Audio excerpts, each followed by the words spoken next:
The state pen in fucking California is straight up brutal. Not only do you have to worry about other races and the drama and all the fucking guidelines, the politics, everything in between, it's mostly, as a white man, it's mostly gonna be your own race that gets you. There were fucking times when bad calls were made. I distinctly remember a time where a homeboy Giggles from Long Beach made a bad call. He made a bad call on the homeboy Spider. He looked it up on the cell phone, on a flip phone. Spider's name was super common. It was like a fucking Brian Anderson or some shit like that. I don't even remember his true name. We called him Spider. But when he looked it up on the flip phone, he saw that this dude, it looked like his picture, it fit his description, but it said he was a chomo. It said he had bad paperwork, and then that deemed him he was done. He had to go. So the call was made on him.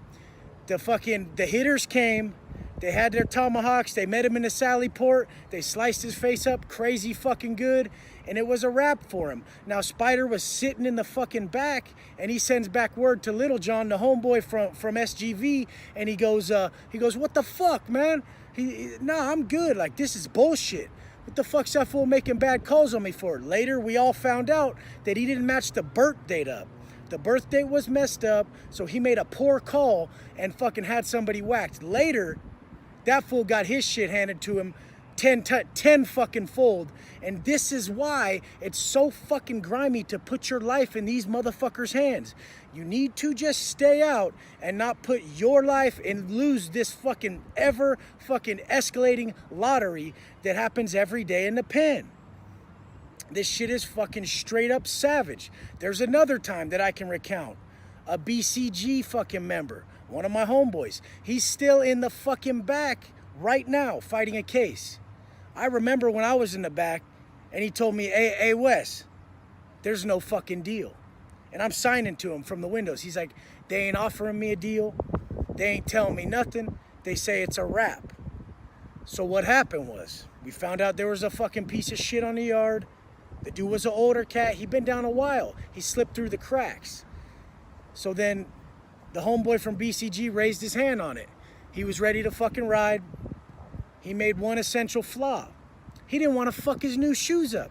He didn't want to fuck up his new shoes. So his foolish ass, on pizza day, wears state shoes. Nobody else is wearing state shoes. That's almost like a fucking a status symbol in the pen. You don't wear state shoes. You wear your package shit. You wear your good shit. It's just how we do it. But he's the only one who wears state shoes, and he whacks this fool into coming back from chow, and on the fucking video, they could see, they followed him back to the building, they followed him back, and they saw him get in the shower. Now, then they cracked him on the SBI. They gave him fucking assault deadly weapon on another inmate, which is a shoe term that can go from something as simple as 360 days loss of time to fucking a life sentence, depending on how they charge you. And I keep using the term shoe. Let me explain it. The SHU is the security housing unit. It's the prison inside of the prison.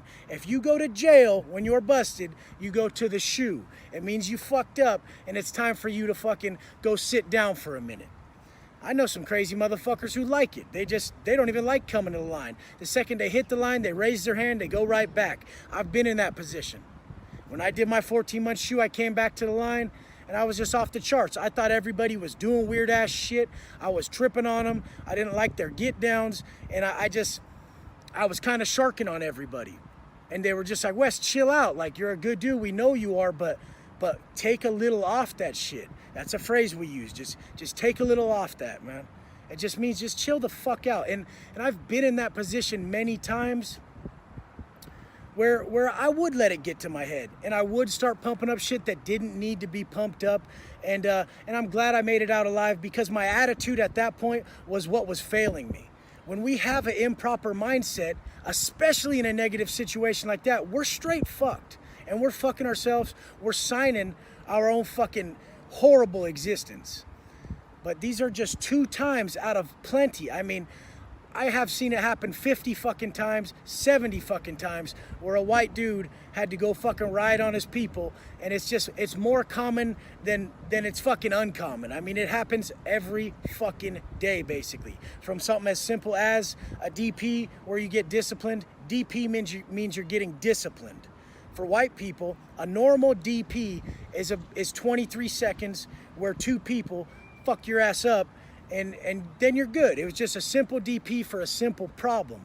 But then it goes as bad as if you had bad paperwork or you fucked up massively, well then you're gonna get straight booked. You're gonna get whacked. If you're a fucking chomo, we're gonna mark your face. Everyone's gonna know that when you sit down or when you show up that you're all fucking bad. These are the fucking things you have to look out for. It's not just, hey, I'm gonna go do my fucking time like a princess and stay out of trouble. The trouble will find you. These motherfuckers were looking to whack someone when they got Spider. They didn't have to do that. They were researching everybody's name, doing roll call way too often. Just roll calling after roll call. They were just looking for anybody who fucked up, and it was bullshit. It ended up biting them in the ass in the end. Okay, so why is it the majority of the time that your own people are getting you? It's for politics. If we don't police our own people, then it's gonna kick off a riot across the board. If a white guy don't get checked for being a dipshit and for fucking using dope, for fucking up, for causing problems, well then another race is gonna wanna step in. If a white boy owes money to a homie, to a Southsider, and he ain't paying on time, check it out. His own people are gonna go fuck his shit off and make sure that the homies see it so that they're okay with it. And he's still gonna pay his bill. It ain't gonna wash your debt clean.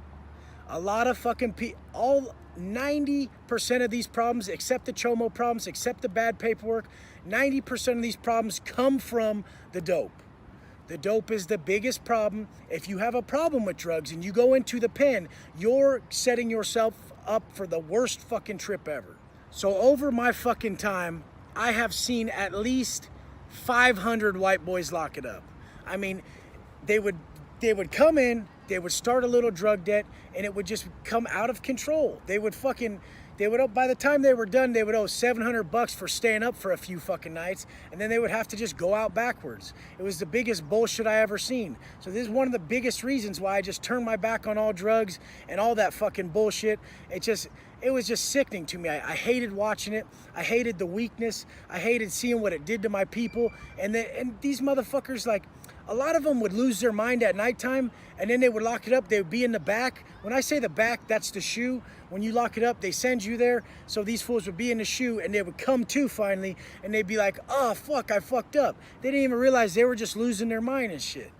So by your people, not everything is so major where you're going to get whacked or beat up. A lot of disciplinary action results in a shit fucking ton of burpees, and they'll just break your ass off. It starts you off at like 123 for something fucking small.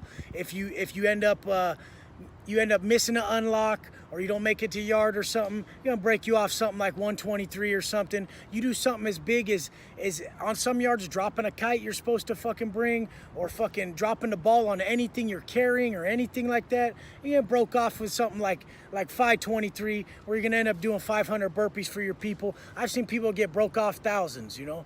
And the thing is, you know, there's certain situations I've seen where someone was called on to put in some work, and at that same time, they called him to Transpac.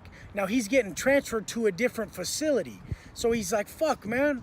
Like, I've been here forever. I've been trying to go. I'm going to see my family. Can someone else grab this for me? Can one of the homeboys put their hand up to take this for me? And I'm always a motherfucker who's like, oh, you're leaving? Fuck it, I got that shit. I ain't never tripping. I'm always that motherfucker who's ready to ride. But the thing about someone like me is, which I'm gonna explain to you right now, is when you're big in prison, when you're down in prison and you're down to fight, you're gonna not be putting in that much work. Why? Because they want you around for the riot.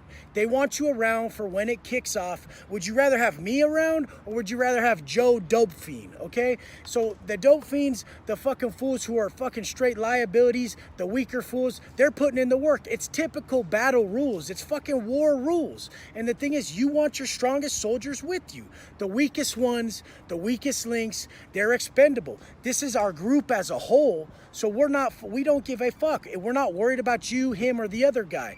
I would always tell people when they used to talk about my old bunkie who was 6'8", 280 with 20 fucking twos, they'd be like, oh, he hasn't put in no work. I said, motherfucker, don't try to suggest shit to me about how I run my shit.